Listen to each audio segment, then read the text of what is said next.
प्रिय दर्शकों, सादर नमस्कार। वैदिक मीडिया के धर्म जिज्ञासा कार्यक्रम में आपका हार्दिक स्वागत है। मैं हूं आचार्य चंद्रधर मिश्र। हमारे मंत्र कार्य सिद्ध करते हैं क्या? ये एक बड़ा प्रश्न है। लोग आशंका करते हैं कि जो मंत्र होते हैं जिनका हम जप करते हैं, वैदिक, लौकिक और तांत्रिक अनेक प्रकार के मंत्रों का वर्णन है, क्या इनका प्रयोग सफल होता है?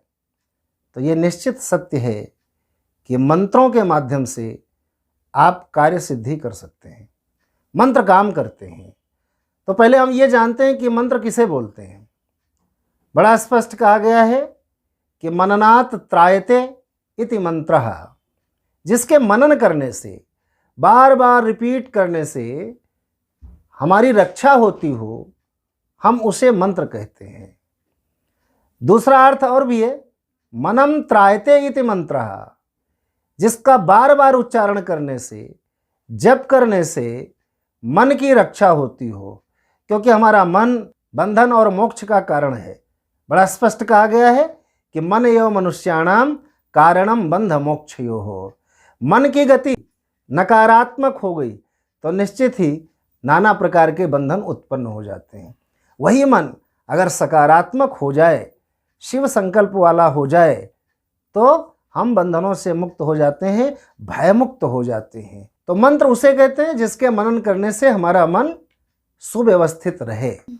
मंत्र चाहे वैदिक हो, लौकिक हो या तांत्रिक हो, किसी भी भाषा में हो, संस्कृत में हो या सावर मंत्र हो, तंत्र के मंत्र हो, सब में किसी न किसी प्रकार से पंच महाभूतों के बीज मंत्र होंगे, देवी देवताओं के बीज मंत्र होंगे।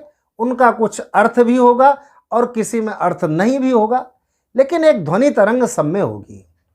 तो जब किसी मंत्र को हम बार बार उच्चारित करते हैं, जप करते हैं, तो जो ध्वनि तरंगें निर्मित होती हैं, सबसे पहले वो हमारे अभ्यंतर को पवित्र करती हैं, अर्थात इंटरनल प्योरिफिकेशन देती हैं।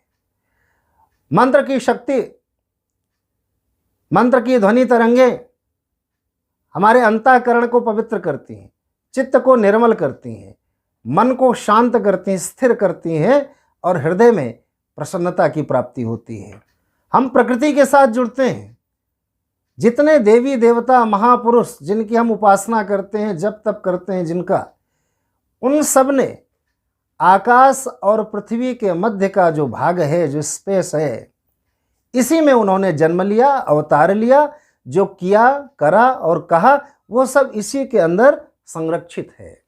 तो जैसे ही आप उस देवता या देवी के मंत्र का उच्चारण करना आरंभ करते हैं, ध्वनि तरंगें निर्मित होती हैं, तो आपके पहले अभ्यंतर को शुद्ध करेंगी, चेहरे पर एक कांति आती है, वाणी में ओजस्विता आती है और वह ध्वनि तरंगें शरीर से निकल करके पूरे नेचर में फैलने लग जाती हैं।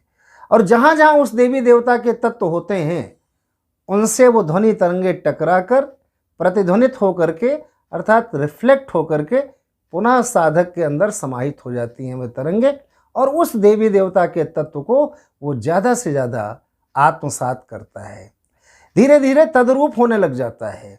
अर्थात जिस देवी देवता के जिस स्वरूप की साधना साधक करता है, धीरे धीरे उसी का स्वरूप उसका निर्मित होने लग जाता है, एक आभा मंडल विकसित होने लग जाता है और उस देवता की शक्तियां उसके अंदर समाहित होने लग जाती हैं। फिर जब ऐसी स्थिति को साधक प्राप्त कर लेता है, तब जो संकल्प करेगा, जो शुभ संकल्प करेगा, वो अतिशीघ्र पूरे होने लग जाते हैं। इसलिए मंत्र जप करने से, मंत्र साधना करने से कोई भी व्यक्ति जो उत्तम रीति से साधना करे, वो आंतरिक शुद्धि तो प्राप्त करेगा ही, शारीरिक आभा मंडल उसका विकसित होगा। इसके अतिरिक्त जो भी वो चाहेगा वो उसको प्राप्त होगा।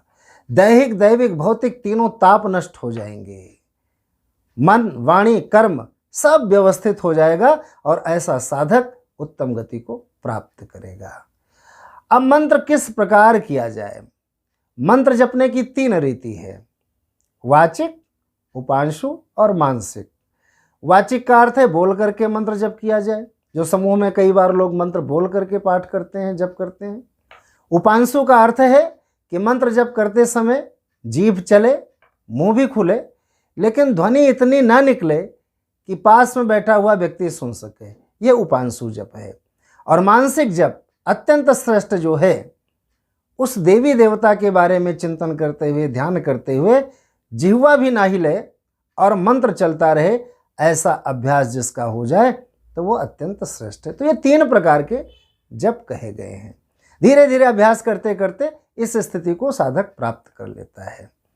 मंत्र जप आरंभ करने के पूर्व एक बहुत ही आवश्यक बात है कि उस मंत्र के बारे में विधिवत ज्ञान होना चाहिए। साधना सीखी जाए, किसी गुरु के द्वारा वो साधना दी जाए, तब मंत्र काम करते हैं।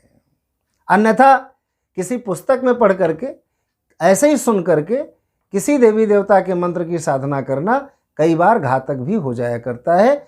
एनर्जी तो बनेगी, लेकिन वो विपरीत अवस्था को प्राप्त हो गई अगर, तो वो उल्टा कार्य करने लग जाती है। इसलिए भयमुक्त होकर के साधना करने के लिए आवश्यक है कि किसी ऐसे एक्सपर्ट से, गुरु से उस साधना के बारे में पूरी तरीके से ज्ञान प्राप्त करके तब आरंभ किया जाए, जिससे आपका समय श्रम व्यर्थ ना जाए और आप किसी भी प्रकार से नकारात्मक ना हो सकें। किसी भी देवी देवता की पूजा उपासना मंत्र साधना में, चूँकि पंचांग प्रकरण है, 5 अंग होते हैं, ध्यान, न्यास, विनियोग, मंत्र जप और स्तोत्र का पाठ।